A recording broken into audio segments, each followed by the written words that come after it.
3. Hyuga. The Hyuga was one of the two Issei-class battleships that were built for the Imperial Japanese Navy (IJN) during World War I. Construction finished in 1918, but the battleship never served in the conflict. During the Russian Civil War, it underwent several patrol missions off the Siberian coast in support of the fight against the Bolshevik Red Army. On September 1, 1923, the main Japanese island of Honshu was rocked by the 7.9 magnitude Great Kanto earthquake. At least 140,000 people tragically died in the disaster. Many families were cooking dinner when the catastrophe struck, causing fires to erupt and spread, consuming everything in their paths. The Hyuga aided survivors in the following days as emergency responders on the ground fought to extinguish the flames. Throughout the late 1920s and the 1930s, the ship spent a lot of time cruising off the China coast, although its exact activities are somewhat of a mystery. By the time World War II started, it had become largely obsolete and was one of Japan's oldest battleships. The vessel didn't see much action in the war's early years, despite serving as an escort ship in the Pearl Harbor operation. In May 1942, one of the Hyuga's turret guns exploded, killing 51 crew members. The turret was deemed irreparable and was removed, and the ship was sent to the Aleutian Islands, where it continued to play a less significant role in combat operations than Japan's newer battleships. After the Imperial Japanese Navy lost most of its aircraft carriers during the Battle of Midway, the Hyuga was converted into a hybrid carrier, with a runway replacing its rear gun turrets. The changes increased its length from 708 to 720 feet, as well as its fuel storage capacity, while reducing its displacement. It was capable of accommodating 22 aircraft and had a crew of 1,463 officers and enlisted men. Between May 1944 and February 1945, the Hyuga served under Carrier Division 4. But Japan lacked enough trained pilots for its full carriers, and the converted ship never fulfilled its intended role. In its planning of the counterattack against the US advance into the Philippines that came to be known as the Late Gulf Campaign, the Japanese military planned to use the ship to carry a group of aircraft. But the air group was destroyed before the counterattack happened, and the Hyuga was instead tasked with misleading American forces as a decoy ship during the Battle of Cape Engano in late 1944. Early the following year, the ship carried gasoline and other supplies from Singapore to the Japanese city of Kure, successfully evading multiple attempted attacks by nearly 24 Allied submarines along the way. Shortly after arriving at Kure in late February, the 4th Carrier Division was disbanded and the Hyuga was put on reserve.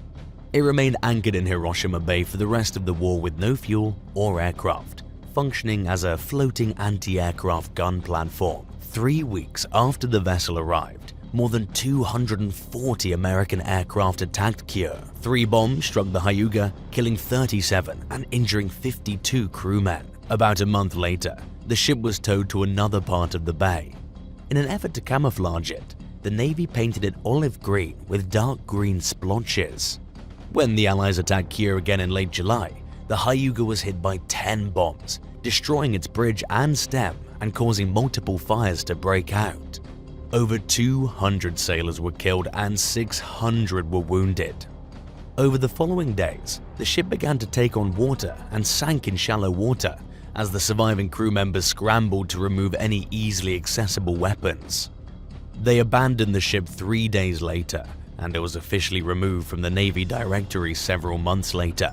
It was dismantled and scrapped the following year. What if battleships were never made? How different do you think battles would be? Tell us what you think in the comments below and hit subscribe while you're at it. 2. Yamato. Built for the Imperial Japanese Navy shortly before World War II, the 840-foot-long Yamato and its sister ship, the 800-foot-long Musashi, were the heaviest and most powerfully armed battleships ever constructed. In 1934, Japan withdrew from the League of Nations and the Washington Naval Treaty, a post-World War I agreement between major allies of the conflict to prevent an arms race by limiting naval construction. While the agreement restricted the size and power of naval ships, it imposed no rules on the number of vessels a navy could build. By then, Japanese officials knew that their battleship supply was vastly outnumbered by the American fleet. And while the US and Japan wouldn't go to war for several more years, they already had developed a rivalry in the South Pacific, where the American military had a growing presence. Knowing that they couldn't compete with the number of US battleships, the Japanese set their sights on building a few massive ships that would be capable of engaging multiple enemy battleships at once. No longer bound by the Washington Naval Treaty's obligations, the IJN started to build the Yamato and Musashi in 1937. They took great efforts to keep the construction of the vessels a secret from the prying eyes of other countries. With the looming prospect of war growing, the IJN rushed to finish building the Yamato and completed it 3 months ahead of schedule. It was launched in 1940 and commissioned at Kure in Hiroshima Bay in 1941. The occasion was marked with a subdued ceremony to avoid tipping the Americans off about the ship. With a fully loaded displacement of 72,000 tons, the Yamato was at least 30% bigger than any of its enemy ships. It was equipped with 9 46cm 45 caliber Type 94 naval guns that were capable of firing explosive and armor-piercing shells up to 26 miles. At over 69 feet long and weighing more than 162 tons each, they were the largest guns ever fitted to a naval ship.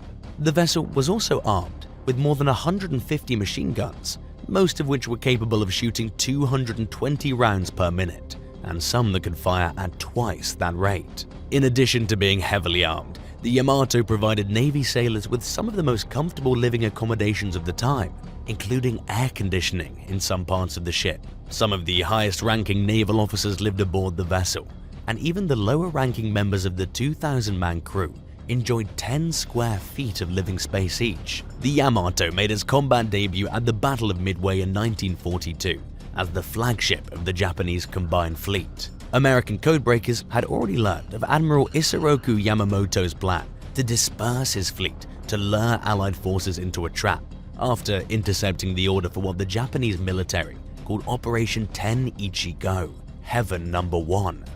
Consequently, Yamamoto's plan failed, and after a few days of fighting, he ordered his battleships to return to Japan. While the Yamato was superior when it came to size and power, it fell short in some ways. Equipped with underpowered engines, it had a relatively slow top speed of 31.5 miles per hour. It also burned a lot of fuel. In August of 1942, the ship arrived at Truk Lagoon in the Central Pacific, where it remained for the next year due to its high fuel consumption and slow speed. There was also a lack of ammunition on board, preventing the ship's crew from engaging in full-scale warfare. The Yamato fought in several major battles against the Americans through 1944, including the Battle of the Philippine Sea and the Battle of Leyte Gulf. After the Allied invasion of Okinawa in April of 1945, it became clear that Japan was losing the war. Desperate to gain an upper hand in the conflict, the Japanese military began resorting to increasingly extreme tactics, including a suicide mission known as Operation Tengo. Instructed by his superiors to attack American forces at Okinawa before beaching the Yamato as a gun battery, Vice Admiral Saichi Ito and his fellow officers dutifully set sail on what they understood to be their final mission. Once the ship was destroyed, they were to join the island's defenders and fight to the death. But the Yamato was traveling without any air cover, and the Americans detected its presence as it approached Okinawa. US forces wasted no time launching an air attack and pelted the ship with bombs and damaging its water damage control station. This prevented the crew from being able to flood certain parts of the ship to stop it listing when it began taking on water. Several hundred crew members died in their attempts to ride the vessel, and Ito eventually issued the order to abandon ship. Just minutes later, the Yamato began to capsize. It soon rolled over and was blown open in a massive explosion. Only 280 members of the ship's 2,778-man crew survived. 1. USS Zumwalt. In 1994, the United States Navy initiated a research and development program to design land attack ships called Surface Combatant for the 21st Century, or SC-21. The chosen design, known as the 21st Century Destroyer or DD-21, called for a distinct tumble-home hull that grows narrower above the waterline than its beam, along with 2 long-range guns and 128 missile tubes. The DD-21 program ended in 2001, but a lot of the technology developed during the project was used in the designing of the USS Zumwalt. Construction began in 2009, and sea trials commenced in 2014 after facing delays due to the 2013 government shutdown. The ship was finally commissioned in 2016. Measuring 610 feet long and 80 feet wide, the Zumwalt is the world's largest stealth destroyer. It's named after Admiral Elmo Zumwalt, the youngest chief of naval operations in US history. The ship came at the hefty cost of more than $3.5 billion, more than twice the cost of the Navy's Arleigh Burke-class destroyers, which are some of its most powerful ships according to the Associated Press. And while some insist that the money was well spent, others have called it a failed design. The military claims that the Zumwalt is harder to detect than other ships of its kind, owing to its lightweight composite superstructure, which reduces the vessel's cross-section and acoustic output. Its knife-like bow is said to make it more stable in heavy seas compared to other ships of its kind. The vessel is equipped with state-of-the-art technology. It includes a fuel system that draws carbon dioxide and hydrogen from seawater, and an advanced multifunction radar system that's capable of conducting air surveillance in crowded and difficult conditions. But it has faced numerous mechanical issues, and plans for its top-of-the-line weapon system failed to meet expectations. The Zumwalt broke down in the Panama Canal shortly after entering service in 2016, while traveling from Baltimore to its home port in San Diego.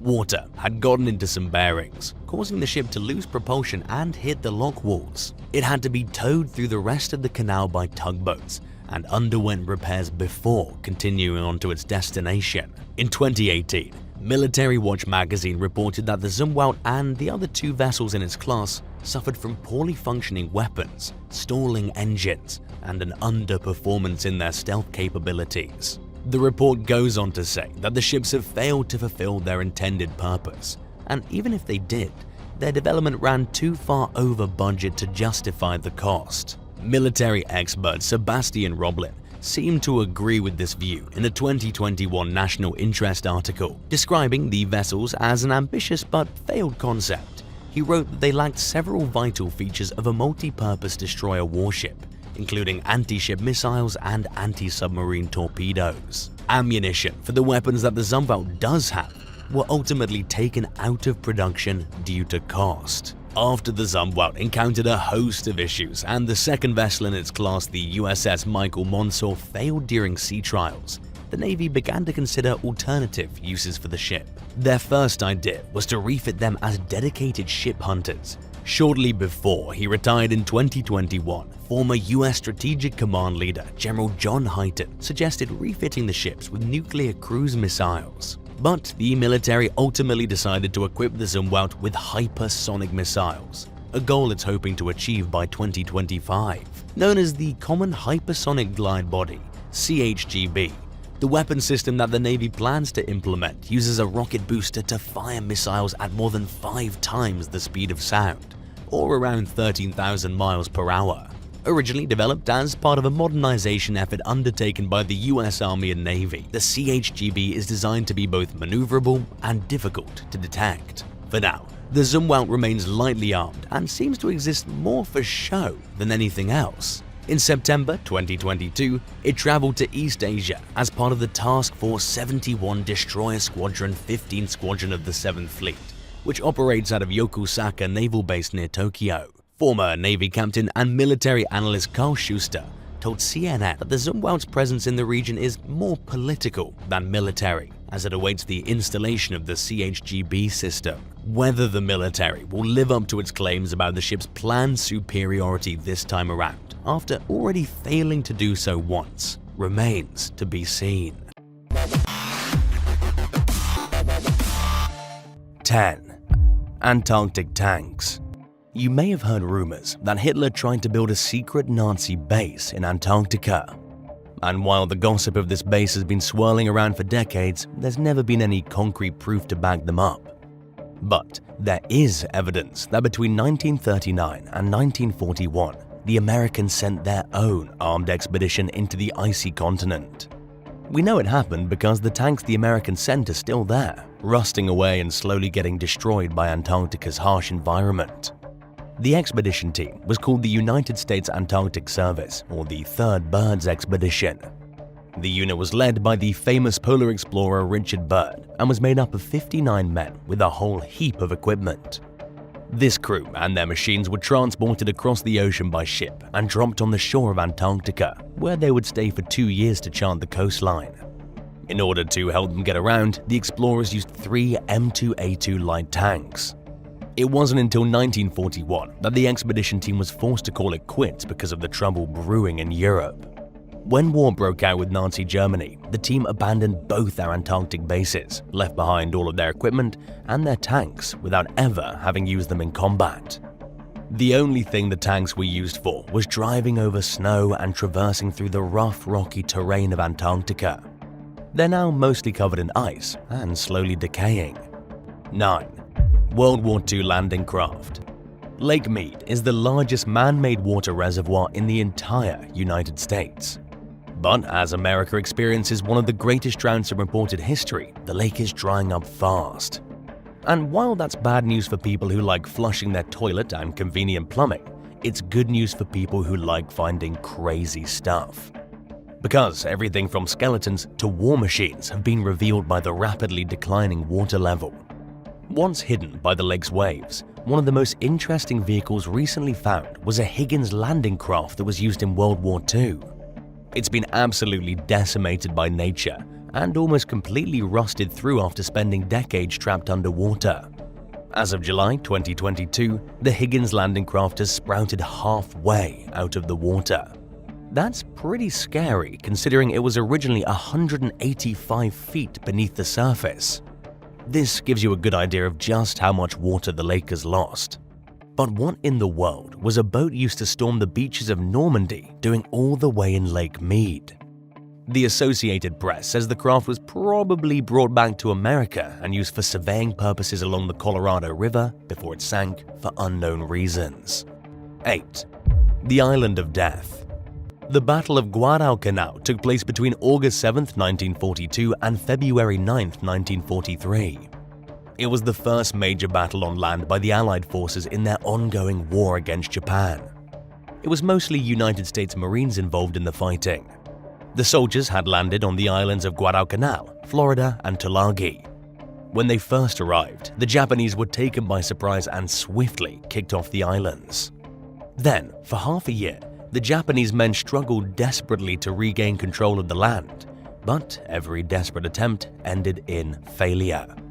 The Marines fought 3 major land battles, daily aerial battles, and the infamous naval battle of Guadalcanal, and in December, Japan finally gave up all hope of retaking the islands. There isn't much left on the land today that shows what took place almost a century ago. But there are a few war machines that were abandoned after the fighting on Guadalcanal and still remain. There's a group of LVT amphibious vehicles that were used during the initial battle to take the island. They're still there, right on the edge of what was once a battlefield, where soldiers lost their lives sitting peacefully under some trees.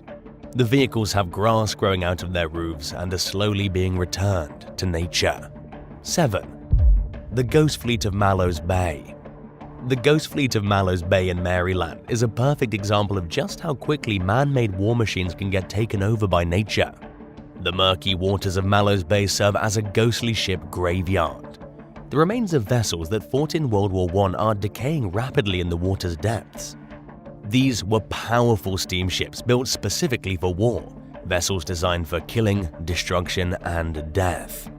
There are about 230 shipwrecks total in the bay, making it the largest ghost fleet in the Western Hemisphere.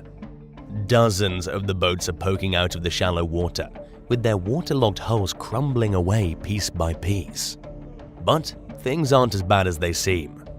These broken vessels are now homes for woodland critters and vibrant marine life. Nature is not only beating down these ships until they disintegrate, but it's also made them part of a larger ecosystem, giving them a new purpose. The steamships were built at the beginning of World War I to create a massive fleet of wooden vessels. The main issue was that at the start of the war, the military really didn't have many transport ships. They ordered 1,000 steamships to be built within a short time span of 18 months. But forcing these shipmakers to rush caused the boats to be constructed poorly. They also weren't ready in time to be used. By the time the Germans surrendered, not one of the ships ordered had even crossed the ocean. With the war finished, the ships were brand new and already obsolete, so they were cast aside to Mallows Bay. When environmental activists became concerned in the 1960s about damage to the environment, they looked into possibly removing the ships. But their investigation showed that the vessels had already become part of a thriving ecosystem. To remove them back then or now would do more harm than good. How do you feel about artificial reefs? Tell us in the comments below and hit subscribe while you're at it. 6. The Flamco Beach Tanks. Culebra Island in Puerto Rico is one of the most beautiful spots in the world, with a gorgeous Caribbean landscape unlike anywhere else. It has turquoise waters, white sand beaches, a beautiful interior made of lush greenery and rolling hills, and the occasional abandoned war machine from World War II. Its beautiful shores may be an active wildlife sanctuary and major tourist attraction, but it was also once a dumping ground for military equipment used mostly by the United States. The story of the tanks on Flamco Beach takes us all the way back to 1901. That's when Spain handed Puerto Rico over to President Theodore Roosevelt. The president immediately allocated the public land on Culebra Island to be used by the Navy, allowing them to utilize the lush island for military testing. And in 1936, the island became a bombing practice site. There was never an official base made on Culebra, but plenty of equipment and armaments were brought and left on its white beaches. The bombing also lasted for decades, with one missile crashing down almost every day in 1969 during preparations for the Vietnam War. In 1970, the local residents started protesting. They wanted the Navy out of there, and they were deadly serious. The protesting eventually worked, and by 1975, the Navy was gone. But they did leave behind a lot of trash. Like a group of spring breakers at the beach, the Navy left garbage thrown across the sand everywhere for the locals to clean up. And while they got most of the abandoned gear and debris, the massive tanks were a whole different story. They could never move them since the machines were so heavy, so they had to leave the tanks sitting on the beach where they remain to this day, being slowly destroyed by the salty sea winds. With enough time, nature will erode the tanks down to nothing but sharp, rusty metal nubs. 5. Cardiff War Bunker. There's a Cold War bunker hidden inside some overgrown bushes in a Cardiff suburb. The building was built back in 1956, and most people don't even know it's there. Nature has taken the whole bunker over on both the inside and exterior. It almost looks like a maintenance shack tucked away in the hedges, something nobody would ever think twice about investigating. But in reality, it was once a bunker that acted as a civil defense control center. The point of the bunker was to be used in case of an emergency. There was a small force of Civil Defense Corps stationed there until 1968. At a time when the world was constantly worried about nuclear war breaking out, the bunker was seen as a necessity and scapegoat. But war never came and the bunker was eventually abandoned. Everything inside today is exactly the same as it was when the doors first closed and the lock was turned over 50 years ago. The only difference is that nature has been steadily melting into the site, rusting and rotting all the man-made objects and shrouding the entrance in bushes. But even though the bunker is in terrible shape and probably completely useless, it recently went to auction with a price tag of over $40,000. Would you ever consider buying something like that? 4. Japanese Midget Submarine. There is an island named Kiska in the far western Aleutian chain that still holds lost remnants of World War II. The island is cold, isolated and technically a part of Russia. It's very far to the northeast of Japan and just west of Alaska, right in the middle of the Bering Sea. Lying on the shores of Kiska Island lies the rotting corpse of a Type A midget submarine that was once used by the Japanese in the 1940s conflict. Midget submarines were a nightmare for pilots. two men squeezed into a tiny tub that barely had enough room for one person. It would have been extremely claustrophobic and probably one of the worst jobs imaginable.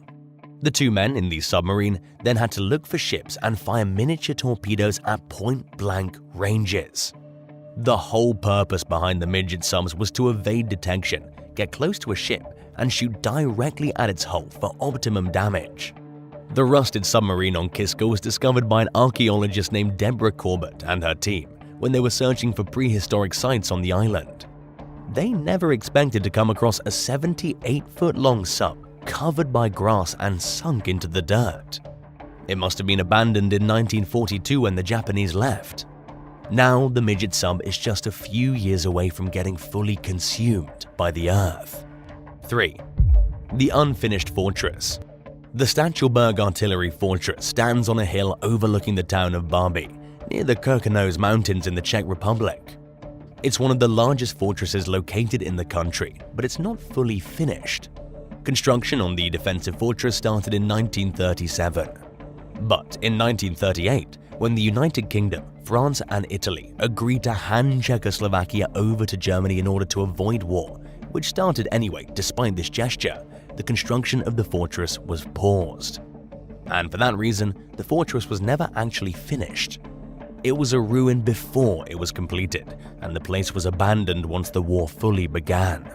If the defensive fortress had been finished, it would have been a very impressive war station. It was supposed to have 34 halls made for storage, offices, and technical equipment. It was also being hollowed out under the ground and would have been a subterranean labyrinth consisting of stone passages occupied by soldiers ready to defend their homeland. The fortress was almost completely reclaimed by nature before it was turned into a functioning museum back in 1993. The new owners took the incomplete fortress and turned it into a place for sightseeing. Surprisingly, Stachelberg is in much better shape today than it was in 1938 when construction stopped. 2. Dugga Radar. The Russian woodpecker, or the Dugga Radar, is an abandoned antenna hidden deep inside the snowy forest outside Chernobyl.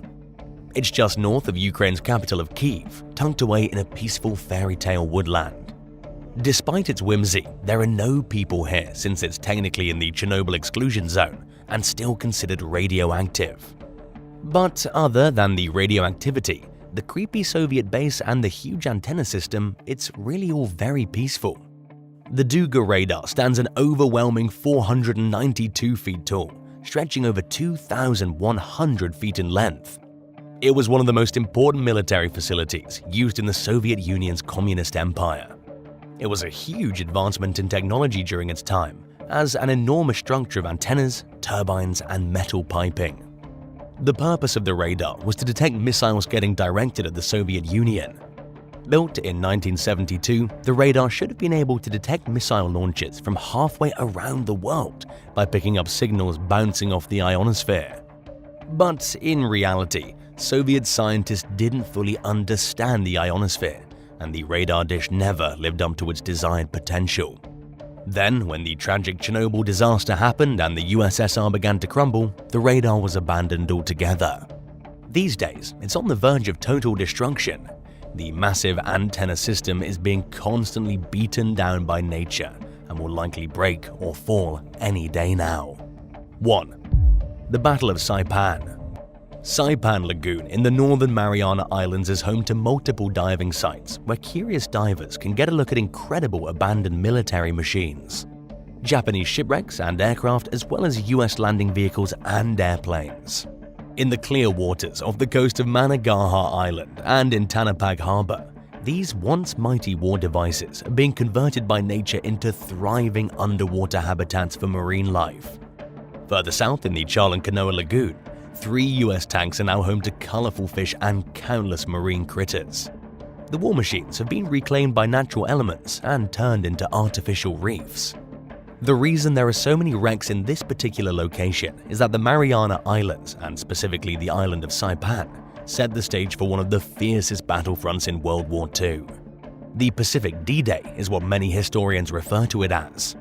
The invasion fleet left Pearl Harbor on June 5, 1944.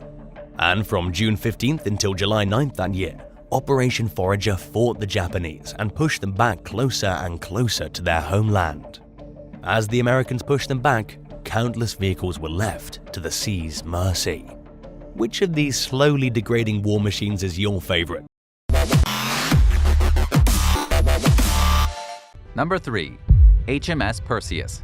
Built in 1929, the HMS Perseus was a British Parthian-class submarine. It entered World War II in the late 1930s under the command of Royal Navy Commander Peter Bartlett. At 290 feet long, it was one of the largest submarines to serve during the conflict. It served off southeastern China and the South Pacific until August 1940, when the 4th Submarine Flotilla was reassigned to the Mediterranean. This was one of the most dangerous places for Allied submarines to operate during the war. According to the BBC, an estimated 2/5 of the submarines that entered the Mediterranean during the war were sunk.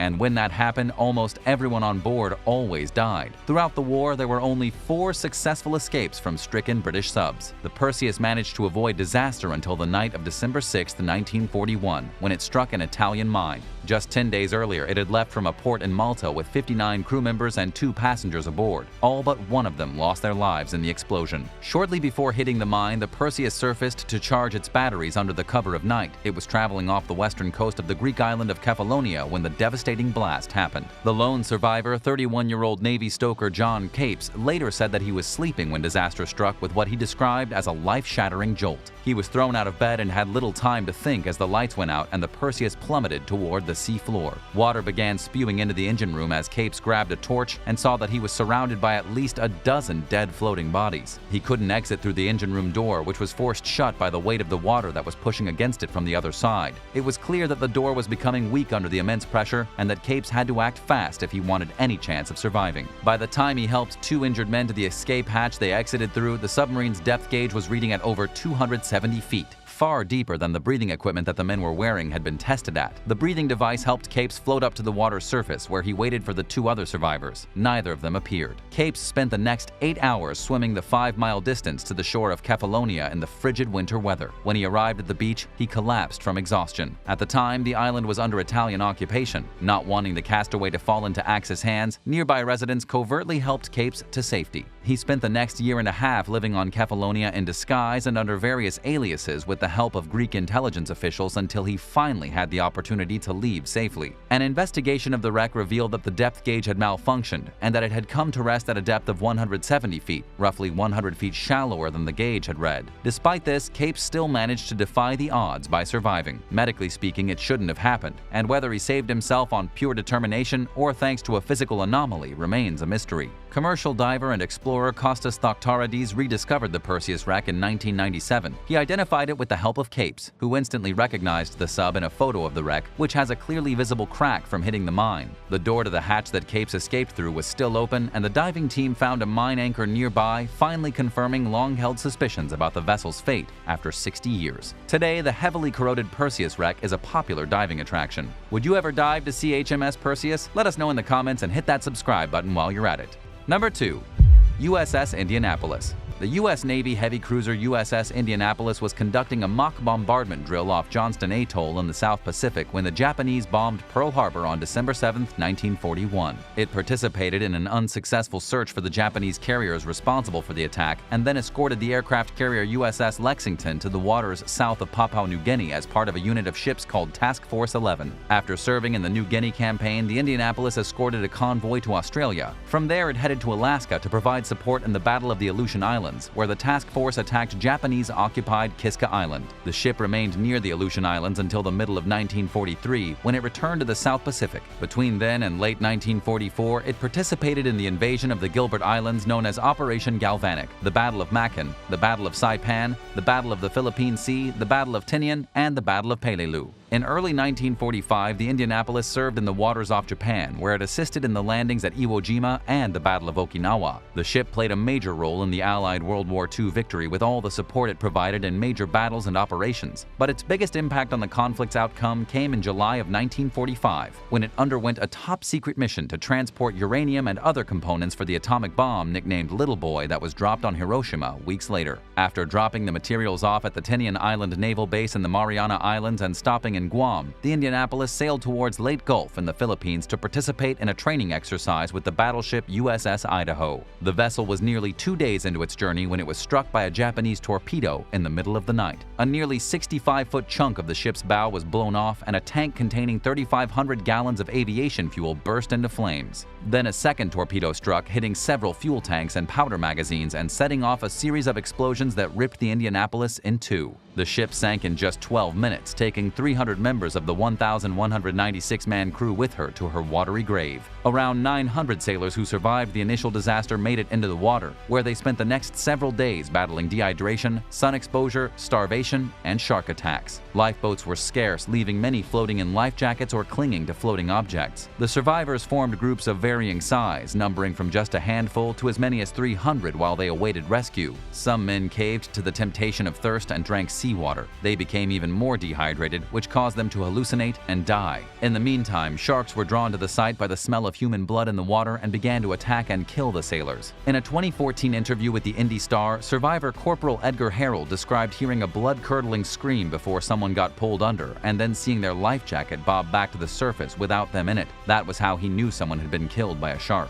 Experts believe that the inherently aggressive white-tip shark species was behind the attacks, which attracted even more sharks to the scene. By the time rescue arrived 3.5 days later, only 317 of the 900 original survivors remained. According to researchers, shark attacks were most likely responsible for somewhere between a few dozen and 150 deaths. Help finally came after a Navy plane spotted the helplessly drifting men. Another plane soon came by and dropped rafts and survival supplies while the military organized a rescue mission. When the pilot saw sailors being eaten by sharks, he disobeyed orders and landed in the water to try helping whoever he could. The crew took 56 survivors into the small aircraft, which rendered it unflyable, but gave some people a safer place to wait for rescue than the open sea. More than 12 hours after the military first learned of the disaster, 6 Navy ships arrived and transported the survivors to safety. The Navy never did disclose why it took so long for the military to find out about the sinking, but some historians believe that the top-secret nature of the mission may have played a role in the delay. In 2017, after years of searching for the Indianapolis, a group of researchers led by Microsoft billionaire co-founder Paul Allen located the wreck among an underwater mountain range in the North Philippine Sea. It rests at a depth of 18,000 feet, where the water is dark, cold, and has very little oxygen, which has kept it remarkably preserved for over 75 years. Allen's well-funded team was able to find the ship after many others had failed thanks to their top-of-the-line deep-diving research vessel and equipment. Shortly after the discovery, Allen told CNN that he and his crew planned to continue investigating the wreck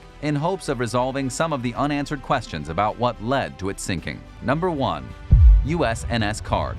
The 465-foot-long USS Card was one of 45 Bogue-class escort carriers that were built in 1941 as part of America's Lend-Lease program. It spent much of World War II operating as the flagship of a unit known as Task Force 2114. As a hunter-killer group, also known as a convoy support group, the fleet's job was to protect merchant convoys by destroying German submarines in the North Atlantic.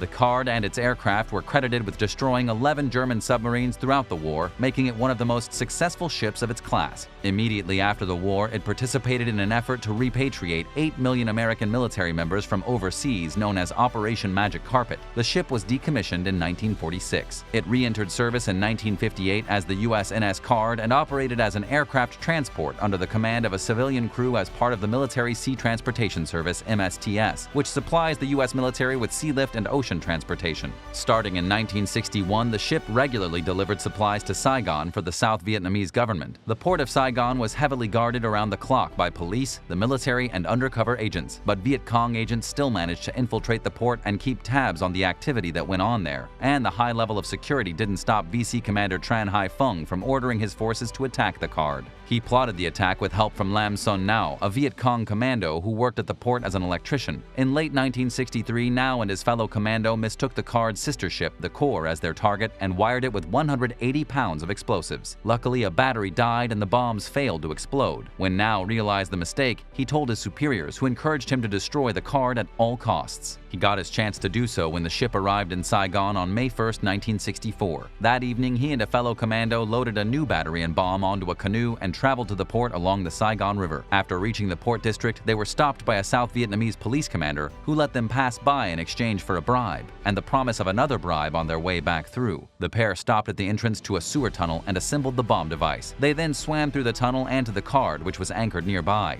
Because the water contained waste and toxic chemicals that could cause blindness, the men had to close their eyes while they passed through. Each commando carried 88 pounds of explosives, which they placed near the ship's bilge and engine compartment. After ensuring that the bombs were assembled properly, now attached a battery to them and attached a timer, the commandos swam back through the sewer tunnel and got back into their canoes. As they approached the South Vietnamese police patrol boat that they had promised a bribe to, the Card exploded, and the commander rushed toward the scene instead of waiting for the men to fork over the money. 5 American civilian workers died in the explosion, which tore a 12 by 3 foot hole in the ship's starboard side. Local authorities and the surviving crew members rushed into action to stop the flooding. They managed to stabilize the vessel, and by morning the Card had settled in 48 feet of water with its engine compartment completely flooded. During an investigation of the scene, U.S. Navy SEAL and dive team member Roy Boehm found bomb parts that he believed were stolen from a South Vietnamese Navy unit under his command by deserters who went AWOL when they were mistreated by an officer. The destruction of the largest ship in the port of Saigon symbolized an impressive victory for the Viet Cong, who used the incident for propaganda purposes. Later that year, the North Vietnamese government issued a postage stamp commemorating the sinking.